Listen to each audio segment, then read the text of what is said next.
जी ma'am, बताएं, आज आपने प्रेस वार्ता बुलाई है, क्या विषय? ये 30 मई की घटना है। शाम को 7:40 पे तो कुछ अजय होटल के मालिक थे सुरेश उर्फ रमेश, तो उनकी हत्या का प्रयास किया गया।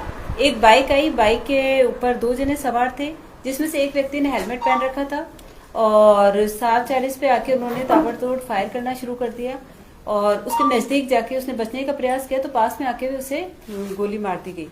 तो उसमें से एक व्यक्ति की तो पहचान उसी वक्त हो गई थी वीडियो फुटेज देख के, तो वो कपिल था और एक उसका साथी था। तो बाद में इसके टीम का गठन करके इनका प्रयास, इसके जो सहयोगी थे 2 उनके सहयोगियों को पहले गिरफ्तार कर लिया गया और अभी जो मुख्य मुलजिम है हत्या में है, तो उसमें एक तो है कपिल और दूसरा है सुशील उर्फ फौजी। इसको वापस ले लेते हैं ना। हाँ। तो कैसे मैडम संभव किया? काफी डिफिकल्ट काम था इनको ढूंढना, और तो कैसी टीम लगी, किस किस का सहयोग रहा, कैसे किया? इसमें 5 थानों की टीम को मिला के एक टीम का गठन किया गया और साथ में डीएसटी टीम भी थी शामिल।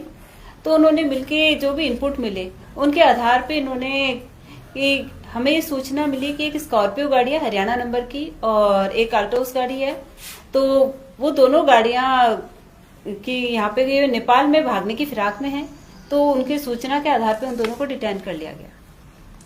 तो कहाँ से गिरफ्तार किया इनको? इन दोनों को हरियाणा में वहाँ की जो टीम है उन्होंने सीआईए टीम ने उन्होंने गिरफ्तार किया। उनके सहयोग से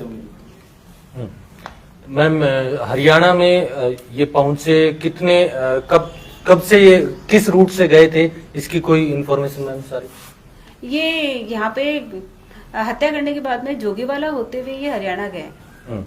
मैम, इस मामले में क्या 2 आरोपी पहले ही गिरफ्तार हैं, 2 आपने और आज दस्तयाब किया? हाँ, तो टोटल क्या कोई और भी आरोपी लोग है? संदिग्ध हैं जिन्होंने भी सहयोग किया है कि इसको पहले जो पूर्व में गिरफ्तार किया गया, जिन्होंने बाइक पे लेके उससे भगाने में मदद की है, और एक जना व्यक्ति रैकी में था, उन्हें पूर्व में गिरफ्तार हर्षवर्धन नेगी है, उसे गिरफ्तार पूर्व में कर लिया गया। और एक जो बाइक में जो इसको सहयोग करता भगाने में, तो राजेश, उसे गिरफ्तार कर लिया गया। और वर्तमान में इसके अलावा जिन अन्य लोगों ने जिन्होंने भी सहयोग दिया है, तो उनके भी पूछताछ की जा रही है उनसे। और साथ में जिन्हें गिरफ्तार किया गया है कपिल को, तो उनके लिए भी उनका क्रिमिनल रिकॉर्ड देखा जा रहा है। पूर्व में कपिल के ऊपर 3 मुकदमे दर्ज हैं। उसका साथी है, उस पर भी कोई मुकदमा दर्ज है राजस्थान में? अभी उसका क्रिमिनल रिकॉर्ड लिया जा रहा है।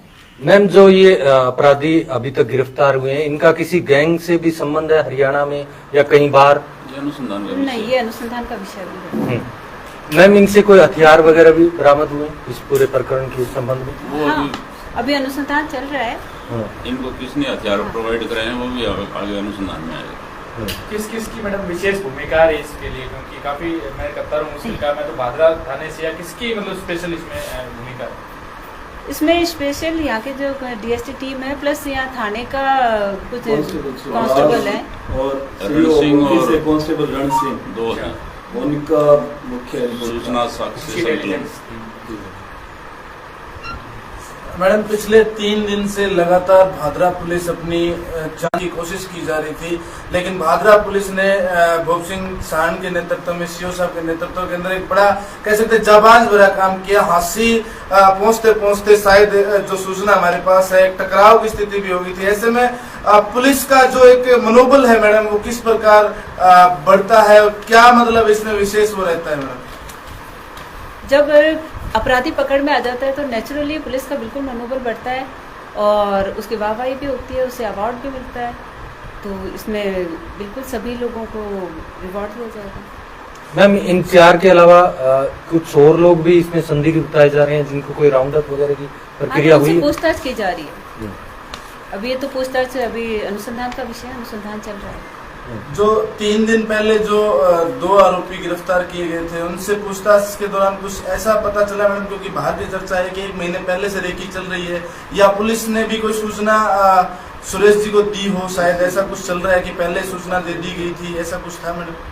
हाँ, पहले से ये रेकी चल रही थी और इसका जो इनपुट था, उन्हें थोड़ा, उनको खुद को भी अंदेशा था, तो वो अपने पास अपना पिस्टल रखते थे। और इसमें जो रेकी में शामिल है, उसे एक व्यक्ति को तो गिरफ्तार कर लिया गया है, हर्षवर्धन नेगी को, और बाकी जो एक जना उसे बाइक में सहायता देता है उसे भी गिरफ्तार कर लिया गया। इसमें एक दो जो व्हीकल भी अलग अलग यूज किए बता रहे, बाइक उनका खराब हो गया था, दूसरी बाइक और गाड़ी दूसरी, ऐसा कुछ भी है मैडम इसमें? हाँ, वो जो साथ में बाइक लेके आए थे तो वो खराब होने पर वो नहीं चला तो फिर दूसरी बाइक की मदद दी, उसे भी गिरफ्तार कर लिया गया। अपराध का कोई वो नहीं होता मैडम, लेकिन फिर भी तीनों साइड जब बात करेंगे अपन, हरियाणा बॉर्डर लगता है, कहीं न कहीं सख्ती की जरूरत है मैडम, नाकाबंदी की जरूरत है, क्योंकि अभी आगे मेला भी आ रहा है। तो ऐसे में किस प्रकार की व्यवस्थाएं आप देंगे और किस प्रकार का भरोसा आप दिलाएंगे मैडम? बिल्कुल, अपराधी जो कार्रवाई में लिप्त है तो इसके लिए बीच बीच में श्रीमान आईजी साहब के निर्देशन पे, एसपी साहब के निर्देशन पे सघन कार्रवाई की जाती है, तो उनके अपराधियों पे कार्रवाई की जाती है समय समय पे। मैम, जो कपिल के अलावा जो आज एक मुख्य आरोपी इसके साथ आया है वो कहाँ से है, क्या बैकग्राउंड है, उसके बारे में कोई इन्फॉर्मेशन? अभी अनुसंधान किया जा रहा है इसमें। एक सवाल और था मैडम, लगातार ये चल रहा था कि इस प्रकरण के पीछे पूर्व की कोई रंजिश बताई जा रही थी, ऐसा कुछ? हाँ, इसमें पूर्व की इनकी पीछे की पास्ट की रंजिश है। तो इसमें जो भी जिसने मर्डर किया है कपिल, तो उसके पिता की हत्या हुई थी, उसमें हत्या के अंदर जो अभी मृतक है वो सजा काट के आए हैं उसमें 302 में। और उसके अलावा उसका जो मामा है सत्यभान, उसके भी वो मृत्यु का बदला, हत्या का बदला लेना चाहता था, तो ये इसके पीछे इनकी वजह थी। सर, आपसे भी एक सवाल है, आपके आने के बाद लगातार जो है अपराध पर कहीं न कहीं अंकुश लगा है, भादरा पुलिस की जो टीम है कहीं न कहीं बहादुरी से काम कर रही है, ऐसे में और आगे क्या प्लानिंग रहेगी सर? क्योंकि अपराध पे और चोरी पे अंकुश लगाना आपकी भी कहीं न कहीं जिम्मेदारी बनती है सर।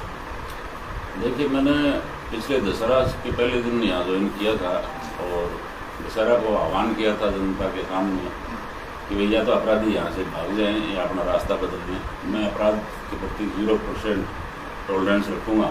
और श्रीमान तत्कालीन एसपी साहब से, आई साहब से मैंने रिक्वेस्ट करी, मैंने सर भादरा ISHO मुझे खुला विजिलेंट अफसर दिया जाए।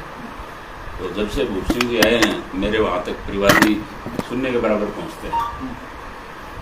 इनकी कार्यशैली पे मुझे फक्र है, प्राउड है, ऑनर है, एक्स आर्मी पर्सन है, ट्रस्टेबल हैं। यहाँ के NDPS के मुकदमे हों, चिट्टा के हों, हथियारों पे भी हमने काफ़ी अंकुश लगाया है।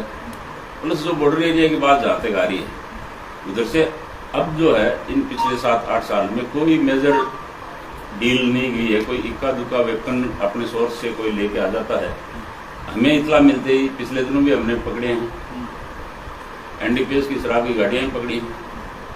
अन्य जो इलीगलिटी की चीज़ें हैं सभी SHOs को पर्सनली मॉनिटर करते हैं, इवनिंग गश्त करवाते हैं। और इन दिनों इवनिंग गश्त में बाकायदा SHO पैदल मार्च भी कर रहे हैं श्रीमान नए SP साहब के निर्देशन में। और बड़े जज्बे के साथ हमने ये चैलेंज स्वीकार किया और मैंने ट्रस्ट दिया श्रीमान को कि सर आप हमें काम करने दें और हम जल्दी से जल्दी डे टू डे 2 या 3 दिन में आपको सारे एक्यूज लेके आएंगे। और ट्रस्ट दिलाया श्रीमान और एडिशनल मैडम का हमारे ऊपर पूरा आशीर्वाद है। इनके मार्गदर्शन में हमने सफलता प्राप्त की है और भविष्य में हम चाहते हैं कि सीनियर अफसर हमें ऐसे ही मोटिवेट करते रहें। हम इनके आभारी हैं और हम अच्छे से अच्छा काम करेंगे। और कोई अपराध आप लोगों के संज्ञान में आता है तो हमें तुरंत बताएं। कई बार चीज़ें होती हैं आप लोगों तक आ जाती हैं मगर आप लोग सोचते हो ये मेरे गांव का है, मेरे परिवार का है, मेरा भाई है। मैं नाम तो नहीं लूँगा मगर जो फर्स्ट मुलजिम पकड़ा वो उसी के गांव का था एक जिसने इनपुट दिया। तो देखिए उसकी बहादुरी, इतने बड़े हत्याकांड को उसने खुलवाया, उसी के गाँव का, उसी के गोत्र का। तो इसमें अपराधी किसी का सगा नहीं होता, अपराधी की अलग जाति होती है, अलग कौम होती है। आप लोगों के पास भी भविष्य में ऐसे कोई इनपुट आते हैं तो आप हमें बताइए, हम तुरंत अनुसंधान रोक करेंगे। जी, आपसे भी हमारा प्रश्न है, आपके थाना क्षेत्र में ये हत्याकांड हुआ तो आपके सामने भी बहुत बड़ा चैलेंज था और आप इस टीम में भी शामिल थे मुलजिम को ढूंढने में, तो कैसे सर ये आपने संभव किया और किस प्रकार की बाधाएं आपको इस मामले का खुलासा करने में आई? SP साहब, एडिशनल SP साहब, CO साहब के मार्गदर्शन में टीम गठित की गई थी। उसमें एफिशिएंट लड़के थे सारे और ये जो परंपरागत पुलिसिंग का हिस्सा था उसमें मुखबिरी तंत्र को मजबूत किया, सीआईए हिसार का सहयोग लिया गया, इनको डिटेन किया, बाद पूछताछ इनको गिरफ्तार किया गया। सर कितना टेक्निकल रहता है, क्योंकि ऐसे मामलों में जब फरार हो जाते हैं आरोपी तो उनके लिए फिर सारी चीजें टेक्निकल तरीके से सोल्व आउट करनी पड़ती है, पोल सीडीआर वगैरह जो भी है, इसमें कौन कौन सी चीजें इस्तेमाल की गई टेक्निकल रूप से? तो इसमें तकनीकी प्लस परंपरागत पुलिसिंग जो अपना मुखबिरी सिस्टम होता है, दोनों का उपयोग किया गया और सफलता मिली, जल्द सफलता मिल गई मुझे। तो कोई व्हीकल भी सर जब्त किया इसके अंदर? 2 हरियाणा नंबर की गाड़ियां, एक स्कॉर्पियो, एक किया सेल्टोस, 2 गाड़ियां जब्त की हैं।